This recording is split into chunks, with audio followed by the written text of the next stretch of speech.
Hey folks, Pastor Peter here. Welcome to this week's edition of Wednesday Word. I just wanted to share with you something from Psalm 59 that I was reading recently in my Bible reading, and just something that stood out to me. Psalm 59 is, I believe, a psalm that all Christians can relate to at all times, but particularly in the times in which we are living in. Part of the psalm is the psalmist, who is David, talking about the fact that he really feels like his enemies are all around him. The sky is falling.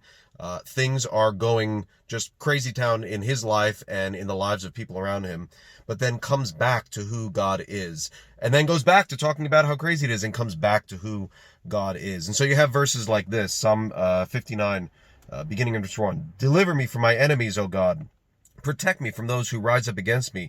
Deliver me from those who work evil, and save me from bloodthirsty men. They lie in wait for my life. Fierce men stir up strife against me. But then goes back, and each evening they come back howling like dogs and prowling about the city. I mean, just telling it like it is, right? Talking about how bad, awful things are. And then he says, but you, O Lord, laugh at them. You hold all the nations in derision. O my strength, I will watch for you. For you, O God, are my fortress. My God in his steadfast love will meet me. God will not let me look in triumph on my enemies. And then you think, wow, he's really come around to being at a place like he's at peace with God. And then he goes, verse 14, each evening they come back, howling like dogs and prowling about the city. They wander about for food and growl if they do not get their fill. You're like, wait, what? I thought you were cool. Next verse, he says, verse 16, but I will sing of your strength. I will sing aloud of your steadfast love in the morning, for you have been to me a fortress and a refuge in the day of my distress. Last verse, verse 17. O my strength, I will sing praises to you, for you, O God, are my fortress, the God who shows me steadfast love.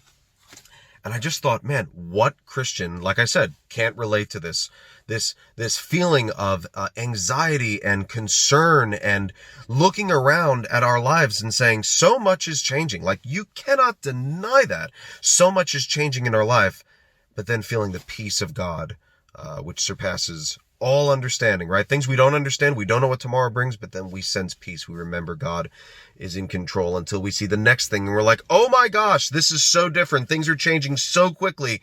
And then going back to the peace of God that we have, knowing that God's in control, that he loves us, that he's for us, that we're in the beloved. And so that just really resonated with me a couple of days ago as I was reading through, I was just having my normal Bible reading. I wasn't looking to do a study of any sort. I was just having my normal Bible reading and thinking about these things and thinking, wow, that's so me. That does not, that's not hard to relate to at all. And so I guess here's one thing I wanted to leave you with. This came up in conversation recently. Someone said, they were talking about a lot of different things that are going on in our world, none of which was inaccurate. Like, this was just an accurate representation of the things that are going on in life, in our culture, in our country, in our world. And they said, am I crazy? Am I crazy to be seeing these things and being concerned? The answer is absolutely no. You're not crazy to be seeing our world changing and changing rapidly. That's not crazy at all. It's not crazy to be concerned. It's not crazy to wonder what tomorrow will bring. It's only crazy if you go crazy about it, right? It's not crazy to see these things and say, this is different. This is concerning. That's not crazy. That's just telling it like it is. The question is, where do you end after seeing those things, right? Like, it's not crazy to note those things, but do you end in a place, even as David did, right? Wrestling with, I can't believe how crazy life is right now, but then going back to Jesus. And I can't believe how crazy life is right now, but then going back to having his hope in God. So I think the question is, not is it crazy to see these things, but do you wrestle, even as we see Psalm 59 going back and forth and back and forth?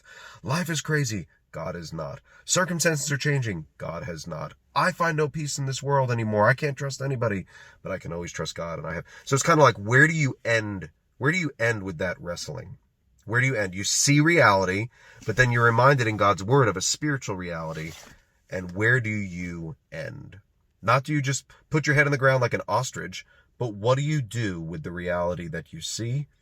And then where do you put your hope and trust in the reality that you see or in the reality that you can't see, but you've been told by God is real and is true. So it's my hope and prayer that in these days that we would see things as they are, that God would give us eyes to see truth and to acknowledge things that are true, that are happening, but that we would put our hope and trust in the Lord, and we would not think ourselves to be going crazy just for seeing things, but that God would help us to just not be crazy and to be grounded in truth and grounded in his righteous word and his holy word, and in him who is able to give us a peace that surpasses the understanding that we surely lack.